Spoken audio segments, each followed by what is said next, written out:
की आज़ादी होनी चाहिए। बहुत सारी बातें हम लोग महिला सशक्तिकरण को लेकर के करते हैं, नाच गाने की बात करते हैं। प्रायः उनमें ऐसा देखने में नहीं आता कि हम वो महिला अपना आदर्श जो है लक्ष्मीबाई को बनाएं या सीता माता को बनाएं। तो मैं आज चर्चा आपके बीच में रखने जा रहा हूँ एक सशक्त महिला दुर्गा भाभी की।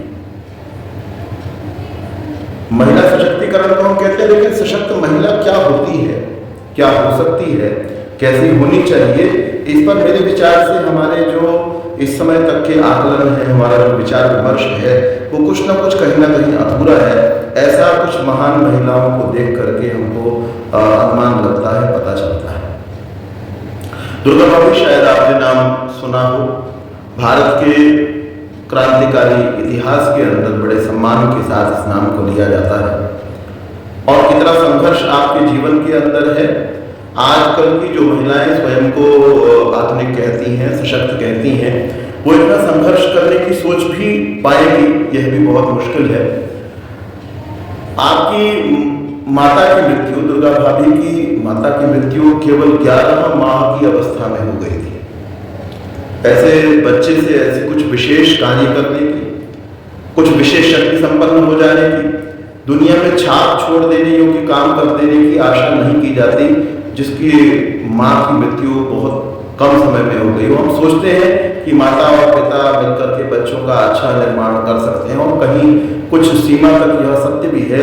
लेकिन दूसरी ओर यह भी सत्य है कि जिन व्यक्तियों ने बहुत ज़्यादा संघर्ष देखे हैं, स्ट्रगल जिन्होंने बहुत किया होता है, वो संसार के अंदर और ज़्यादा अच्छा अपना भी परिष्कार कर पाते हैं और समाज का, बेहतर समाज का निर्माण वो लोग कर पाते हैं। तो दुर्गा भाभी हमारी जो नायिका है आज की, वह उनकी माँ की मृत्यु 11 माह की अवस्था में हो चुकी है। एक उनके बड़े भाई हैं और उनके साथ ये खूब आनंद के साथ में रहती हैं। छोटे बच्चे को तो यह आभास भी नहीं होता कि माँ है नहीं है, उस समय तो क्या आभास रहा होगा। तो बड़े भाई के साथ खेलती कूदती हैं, लेकिन जब तक ये 12 वर्ष की अवस्था तक पहुंची, उस बड़े भाई की भी मृत्यु हो गई। पिताजी भट्ट ब्राह्मण थे, संपन्न थे। उन्होंने इलाहाबाद नगर के अंदर 2 मकान बना लिए थे, लेकिन उनको अकेलापन सालने लगा। यद्यपि सीधे थे, सरल थे, जीवन में और कोई विशेष कमियां नहीं थी, परंतु उनको लगा कि मुझे एक और साथी चाहिए, तो उन्होंने दूसरा विवाह किया। दूसरा विवाह करने पर प्रायः ऐसा होता है कि पहले वाले जो बच्चे हैं उनके साथ में उतना स्नेह नहीं किया जाता है, उनको द्वेष की दृष्टि से देखा जाता है। तो विमाता ने आते ही, दूसरी माँ ने आते ही दुर्गा को पढ़ाई लिखाई से हटा दिया, जो उस समय 3री कक्षा के अंदर पढ़ रही थी, और घर के कार्यों के अंदर छोड़ दिया। पिता ये सब देखते तो वो बहुत परेशान होते, लेकिन वो कुछ कह नहीं पाते। बहुत समय तक इस बात को, इन चीज़ों को, इस व्यवहार को, अपनी बेटी के प्रति ऐसे दुर्व्यवहार को वो झेलते रहे। लेकिन जब वो नहीं झेल पाए, जब उनको लगा बहुत हुआ, तो फिर उन्होंने समाज को ही छोड़ने का, घर परिवार को छोड़ने का और वैरागी होने का निश्चय किया, और वो वहाँ से चले गए, घर को छोड़कर के चले गए। और जाते हुए अपनी बेटी को अपनी बहन के यहाँ, उसकी बुआ के यहाँ छोड़ करके चले गए, और साथ में 5000 रुपये अपने मित्र बटुकनाथ अग्रवाल को देकर गए कि कभी दुर्गा को आवश्यकता होगी तो वो आकर के तुमसे ले लेंगे।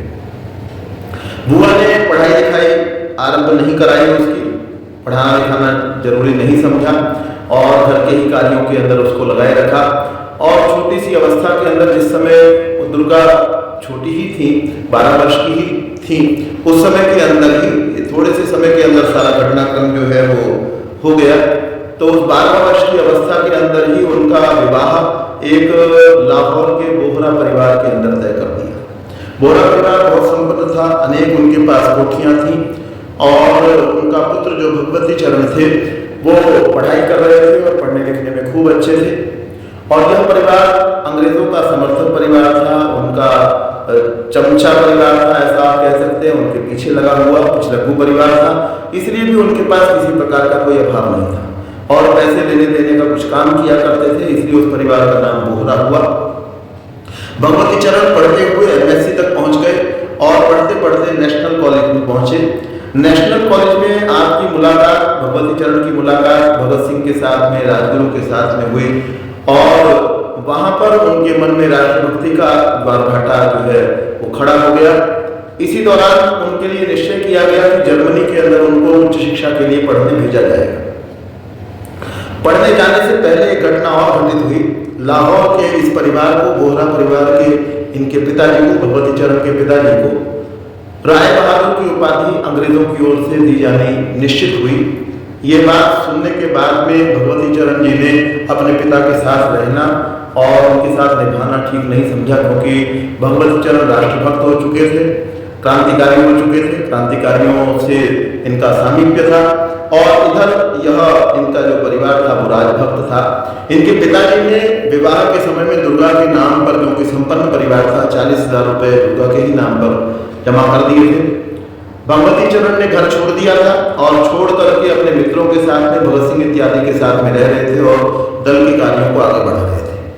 दुर्गा कुछ दिन तक प्रतीक्षा करती रही, शायद भगवती चरण वापस आ जाए, लेकिन जब भगवती वापस नहीं आए तो वो भी उनके साथ भी जाकर के मिल गई। वहां दुर्गा की मुलाकात एक और अपनी जैसी ही महिला से हुई, जो इनके जैसी ही जुझारू थी, दमदार थी, सुशीला दीदी। सुशीला दीदी जब दुर्गा से मिली तो सबसे पहले उन्होंने इनको भाभी कह करके पुकारा और तब से सब दुनिया भर के लोग इनको, दल के सारे क्रांतिकारी और अन्य सभी जो भी जानने वाले थे, वो दुर्गा भाभी कहने लगे और आज तक भी उनको दुर्गा भाभी के नाम से जाना जाता है। तो समय बीतता रहा, आप दल की सक्रिय सदस्य बनी रही और जब जब जहां जहां जैसी जैसी आवश्यकता दल को आपकी हुई, आपने वैसा ही पूरा सहयोग किया जैसा कोई पुरुष कर सकता है। भगत सिंह को कुछ एक घटनाएं मैं यहाँ पर देना चाहूँगा, आपके बीच में रखना चाहूँगा। भगत सिंह को जिस समय उन्होंने असेंबली के अंदर बम डाल दिया और बम डालने के बाद में उनको जब अरेस्ट कर लिया गया और क्योंकि उन्होंने स्वयं ही आत्मसमर्पण कर दिया था, उनको गिरफ्तार कर लिया गया और गिरफ्तार करने के उपरांत